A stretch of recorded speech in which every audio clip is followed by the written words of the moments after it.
আবহাওয়াটা একটু ঠান্ডা ঠান্ডা, আর তাই মনে হলো যে একটু খিচুড়ি রান্না করি।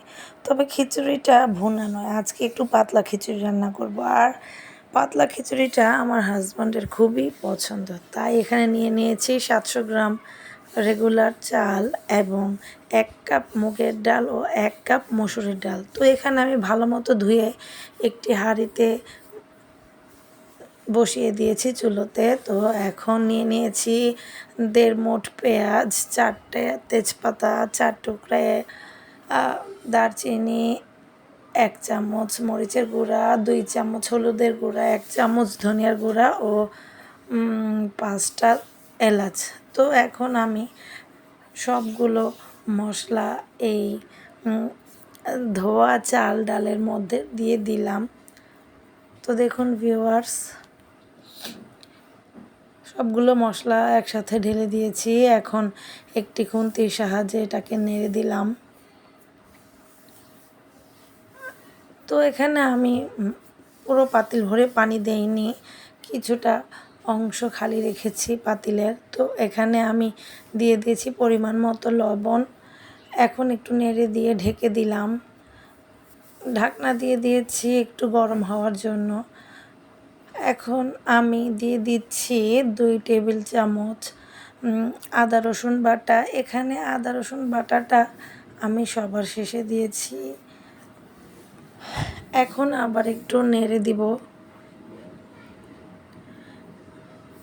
আপনারা আপনাদের পরিমাণ মতো ঝালটা কমিয়ে বাড়িয়ে নিতে পারেন, যে পরিমাণ চাল দিবেন। তো আমি এখানে প্রায় 700 গ্রামের মতো চাল নিয়েছিলাম। এখন দেখুন চালটাতে বলক উঠে আসছে। বলক উঠে আসার একটু আগে আমি এটাকে একটি খুন্তি দিয়ে নেড়ে দিয়েছি। এখন আবার ঢাকনা দিয়ে এটাকে ঢেকে দিচ্ছি যাতে চালটা ঠিক মতো সিদ্ধ হয়। দেখুন পুরোপুরি সিদ্ধ হয়ে গেছে আমার চাল ডালের মিশ্রণটা। এখন আবার একটু নেড়ে দিচ্ছি। নেড়ে দিয়ে এখন পানি দিয়ে দিলাম, কারণ পানির পরিমাণটা শুকিয়ে গেছে। এখন আমি পুরো পাতিল ভরেই পানি দিয়ে দিচ্ছি যাতে করে খিচুড়িটা পাতলা হয়। তো আজকে আমি পাতলা খিচুড়ি রান্না করব। এখন নেড়ে চেড়ে দিচ্ছি যাতে নিচে লেগে না যায়। আমি একদম চারপাশ থেকে নেড়ে দিলাম যাতে নিচে লেগে না যায়, এবং পাতিলের নিচে একটুও লাগেনি। দেখুন ভিউয়ার্স, সুন্দর করে বলক উঠে আসছে। আমাদের খিচুড়িটা প্রায় হয়ে এসেছে। দেখুন কি সুন্দর পাতিলটা ভরে এসেছে এবং চারপাশ থেকে ফুটে উঠেছে। এখন আমি দিয়ে দিয়েছি 9-10টা কাঁচামরিচ। তো এই পর্যায়ে চারদিক থেকেই খিচুড়িটা ফুটতে শুরু করেছে এবং আশেপাশে ছিটে আসছে। তো এই পর্যায়ে আপনারা সাবধান থাকবেন।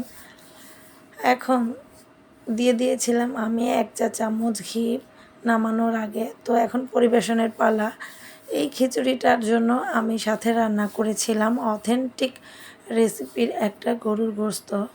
তো দেখুন ভিউয়ার্স কি সুন্দর একটা কালার এসেছে।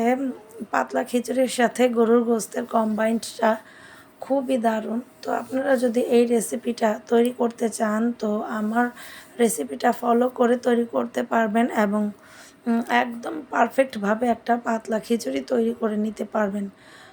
তো আমার ভিডিওটা যদি আপনাদের ভালো লেগে থাকে তাহলে আপনারা আমার ভিডিওতে একটি লাইক, কমেন্ট এবং শেয়ার করে দিবেন।